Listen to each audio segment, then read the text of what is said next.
Welcome friend, welcome to my channel. तो इस series में हम देखेंगे places to visit in Delhi. तो सबसे पहले हम चलते हैं कुतुब मीनार देखने। तो यहाँ जाने के लिए सबसे पहले आपको टिकट लेनी पड़ेगी, जो कुतुब मीनार के बाहर से ही मिलेगी, जो 40 रुपीज़ पर टिकट है। और अगर आप ऑनलाइन पेमेंट करेंगे तो 35 रुपीज़ है। तो ये अब हमने एंट्री कर ली है, और एंट्री करने के बाद टिकट के रूप में आपको एक कॉइन मिलेगा, जो आपको स्टार्टिंग में दिखाना है और एग्ज़िट में भी आपको वापस देना है। तो ये यहाँ से आप गार्डन के बाहर, गार्डन से देख सकते हैं, वो कुतुब मीनार दिखाई दे रहा है। और यहाँ से हम एंट्री लेंगे अंदर, और ये रहा कुतुब मीनार, बहुत ही प्यारा है। अगर आप हिस्टोरिकल प्लेसेस घूमने के शौकीन हैं तो आपको ये बहुत अच्छा लगेगा। और अगर आप दिल्ली जा रहे हैं तो ये एक बार देखना तो बनता है कुतुब मीनार। बहुत ही अच्छा हिस्टोरिकल है, इससे नॉलेज भी इम्प्रूव होती है, बच्चों के लिए भी बहुत अच्छा है, और देखने में बहुत इन्जॉयमेंट होगा। तो ये हम कुतुब मीनार के अंदर आ गए हैं, बिल्डिंग के अंदर से। और जो कुतुब मीनार में के अंदर है वो अभी जाना अलाउड नहीं है। वो पहले, बहुत पहले उसके अंदर सीढ़ियों में जाना अलाउड होता था कई सालों पहले, लेकिन अब वो अलाउड नहीं है। लेकिन हाँ, उसके अंदर जो जितनी बिल्डिंग्स बनी हुई हैं वो सब आप घूम सकते हैं। अलाई मीनार है, और मैं आपको अभी सब धीरे धीरे लेके चलती हूँ। और वहाँ पे शूटिंग भी चल रही थी, कुछ आई थिंक शूटिंग चल रही थी डिज़ाइनर्स की। तो ये देखिए वहाँ पे कितना सुंदर आर्किटेक्ट है, बहुत प्यारा आर्किटेक्ट है।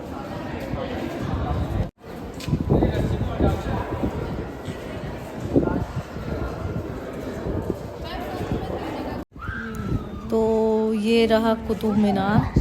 तो कितनी ऊंची बिल्डिंग है, और ये पूरा मैंने कैमरे में लेने की कोशिश करी है। बहुत ही प्यारी बिल्डिंग है, बहुत ही अच्छी है। एक अलग ही फील आएगी आपको। जो हिस्टोरिकल प्लेसेस हैं, जो पुराना आर्किटेक्ट है, उसमें एक अलग ही बात है। जो आर्किटेक्ट देखने में और हिस्टोरिकल जगह जानने के लिए शौकीन होते हैं, उनके लिए तो बहुत अच्छी प्लेसेस है। और उसके अब हम अंदर आ गए हैं उसके आगे। तो मैं आगे का भी आपको दिखाती हूँ।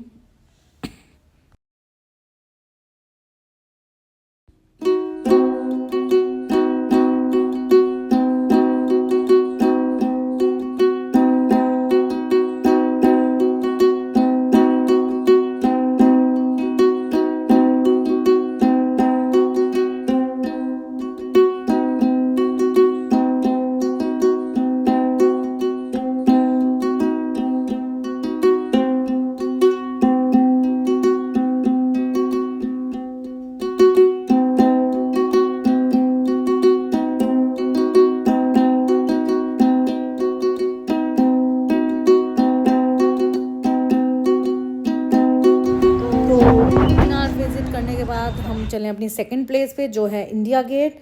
तो इंडिया गेट जाने के लिए आप ऑटो ले सकते हैं, वहाँ पे ओला उबेर कर सकते हैं, या फिर बस भी जाती है। तो अब हम पहुँच चुके हैं इंडिया गेट। तो अब मैं आपको विज़िट कराती हूँ इंडिया गेट। तो ये हम इंडिया गेट के इस तरफ पहुँचे हैं। उस तरफ जाने के लिए हम जो भूमिगत मार्ग है उसको लेंगे, और वहाँ पे पहुँच के मैं आपको इंडिया गेट दिखाऊंगी। तो अब हम चलते हैं इंडिया गेट के दूसरी तरफ, इंडिया गेट के पास। और अब हमने ले लिया है ये हमारा नीचे वाला रास्ता, और उसके बाद हम पहुँच जाएंगे डायरेक्टली उस साइड रोड के। और ये पहुंच चुके हैं हम इंडिया गेट, और अब मैं आपको इंडिया गेट विज़िट कराती हूँ। और इंडिया गेट देखने के बाद हम जाएंगे गुरुद्वारा बंगला साहिब, और उसके बाद थोड़ी सी शॉपिंग के लिए आप जा सकते हैं जनपद मार्केट, सरोजनी मार्केट। क्योंकि जनपद मार्केट, पालिका बाज़ार, वो यहाँ इंडिया गेट के पास ही है, 2-2.5 किलोमीटर पे ही है। तो आप वो विज़िट कर सकते हैं। तो अगर आप दिल्ली का 1 डे का विज़िट प्लान कर रहे हैं तो आप कुतुब मीनार, और इसके अलावा भी लोटस टेम्पल भी वहीं पे पास में है, तो आप लोटस टेम्पल घूम सकते हैं। आर्कियोलॉजिकल म्यूज़ियम भी पास में है, वो भी घूम सकते हैं। अगर आप 1 डे प्लान कर रहे हैं तो आप Qutub Minar, Archaeological Museum, Lotus Temple, Jantar Mantar, और India Gate and Bangla Sahib Gurudwara, ये सब विज़िट कर सकते हैं। और अगर आपको मेरी वीडियो अच्छी लगी हो then please subscribe and like. और अब मैं आपको घुमाती हूँ इंडिया गेट, और उसके बाद गुरुद्वारे बंगला साहिब। तो अब हम पहुँचेंगे गुरुद्वारा बंगला साहिब। यहाँ पे हम दर्शन करेंगे और लंगर खाएंगे, और उसके बाद जाएंगे थोड़ी सी मार्केट घूमने। तो वैसे न्यू दिल्ली में बहुत सारी दिल्ली में चीज़ें हैं जो आप घूम सकते हैं। अगर आप पूरा दिल्ली का टूर घूमना चाहते हैं तो 2 to 3 डेज़ आपको लगेंगे, बट अगर 1 डे में भी घूमना चाहते हैं तो 1 डे में भी आप बहुत सारी चीज़ें कवर कर सकते हो। तो ये है गुरुद्वारा बंगला साहिब का सरोवर। सब्सक्राइब